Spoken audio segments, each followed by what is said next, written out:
সান্দাকফু ট্যুরের ভিডিওতে আপনাদের সবাইকে স্বাগত। লাস্ট ফেব্রুয়ারি মাসে আমরা সব বন্ধুরা মিলে জলপাইগুড়ি থেকে সান্দাকফু গেছিলাম। সান্দাকফু ট্যুরের সমস্ত যাবতীয় তথ্য আমাদের এই ভিডিওর ডেসক্রিপশন বক্সে দেওয়া থাকবে, আমরা সেটা শেয়ার করে দেব। আমরা এক রাত্রি টুমলিংয়ে ছিলাম এবং দ্বিতীয় দিন সান্দাকফুতে ছিলাম। এই টোটাল ট্যুরটা ছিল 2 রাত্রি 3 দিনের প্যাকেজে এবং এই ট্যুরটা আমরা নিজেরাই যোগাযোগ করে ঠিক করেছিলাম, কোনো এজেন্সির মারফত আমরা এখানে যাইনি। এই গোটা ট্যুরে আমাদের যাওয়ার পথে শিলিগুড়ি হয়ে, সুকনা হয়ে, তার পরবর্তীতে মিরিক, সীমানা ভিউ পয়েন্ট, তারপর মানেভঞ্জন অবধি যেতে হয়েছিল এবং মানেভঞ্জন থেকে তারপর আমাদেরকে আবার গাড়ি চেঞ্জ করতে হয় এবং পথে মেঘমা, টুমলু, টামলিং এবং কালীপুখরি এই সমস্ত স্পটগুলো ঘুরে আমরা সান্দাকফুতে পৌঁছাই।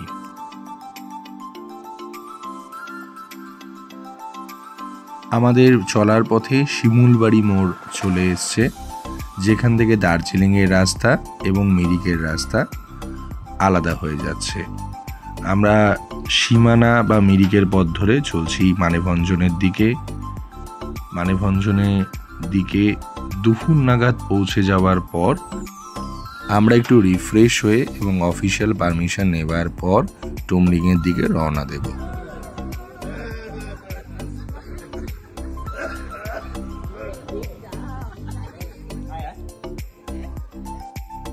মানেভঞ্জনে আমরা পৌঁছে গেলাম। এখানে দাঁড়িয়ে আছে অনেক ল্যান্ড রোভার গাড়ি, যা সান্দাকফু ট্যুরের জন্য যথেষ্ট বিখ্যাত। এখানে সান্দাকফু ট্যুরের যে সমস্ত জায়গা থেকে বুকিং করা হয় তার রেট, ম্যাপ সব আছে এবং আমরা সামনে দেখতে পাচ্ছি সামনে সিঙ্গলীলা ন্যাশনাল পার্কের রাস্তা, বুকিং কাউন্টার, ফরেস্টের চেকপোস্টের অফিস, যেখান থেকে সমস্ত পারমিশন নিতে হয়। চলেছি আমরা টুমলিংয়ের পথে। মাঝে চিত্রেতে আমরা দাঁড়িয়েছি। চিত্রেতে খুবই সুন্দর মনোরম একটি পরিবেশ, কিন্তু চারপাশে যথেষ্ট কুয়াশা। প্রথম দিনটি যথেষ্টই মেঘলা ছিল। আমরা দেখতে পাচ্ছি পথে খুব অপরূপ দৃশ্য। কিছু কিছু জায়গায় চিত্রে এবং মেঘমাতে রাস্তার দৃশ্য আমরা দেখতে পাচ্ছি।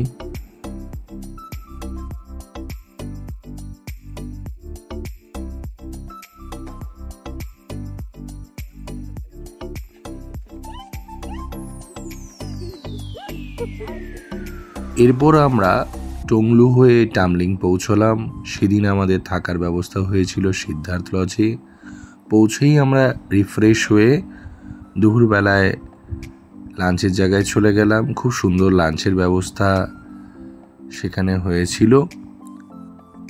আমরা লাঞ্চ সেরে সেদিন বেরিয়ে পড়ছিলাম চারপাশটা ঘুরতে। যেহেতু সেই সময়টা ফেব্রুয়ারি মাস, তাই যথেষ্ট চারপাশে কুয়াশা এবং এই সময়টায় টামলিং বা সান্দাকফুতে বরফ পড়ার চান্সেসও যথেষ্ট বেশি থাকে।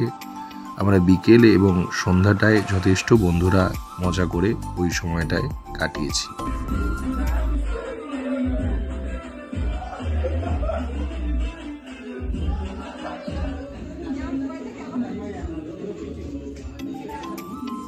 পরের দিন এক অপরূপ সুন্দর সকাল। আমরা সবাই কাঞ্চনজঙ্ঘা ভিউ পয়েন্টে দাঁড়িয়ে আছি। সকালে সানরাইজ হচ্ছে, সূর্যের আলো গিয়ে পড়েছে কাঞ্চনজঙ্ঘার উপরে এবং কাঞ্চনজঙ্ঘার গোটা রেঞ্জটিকেই খুব সুন্দর দেখা যাচ্ছে। আমরা সবাই স্লিপিং বুদ্ধা বলে যাকে চিনি, খুব সুন্দর সেদিন সকালবেলা দেখতে পাওয়া যাচ্ছিল।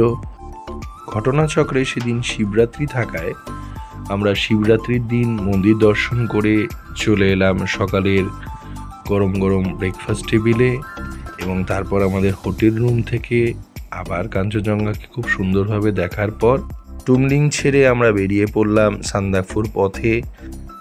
রাস্তায় সিঙ্গলিনা ন্যাশনাল পার্ক এবং মেঘমা হয়ে আমরা পৌঁছে গেলাম কালীপুখুরি লেকের কাছে। এই কালীপুখুরি লেকটিকে বুদ্ধিস্ট ধর্মাবলম্বীরা যথেষ্টই পবিত্র লেক বলে মনে করে। খুব সুন্দরভাবে এখানে পাথরগুলো সাজিয়ে রাখা হয়েছে। এরপর আমরা এগিয়ে চললাম সান্দাকফু পথে। মাঝে যে জায়গাটি আসলো সেটি ভারত আর নেপালের আন্তর্জাতিক সীমান্ত। এখানে পাশেই নেপালের পুলিশ স্টেশন এবং অফিসিয়াল কিছু জায়গা আছে। এরপর আমরা সান্দাকফুর দিকে এগিয়ে চললাম। এই অংশের রাস্তাটি মূলত নেপালের উপর দিয়েই গেছে।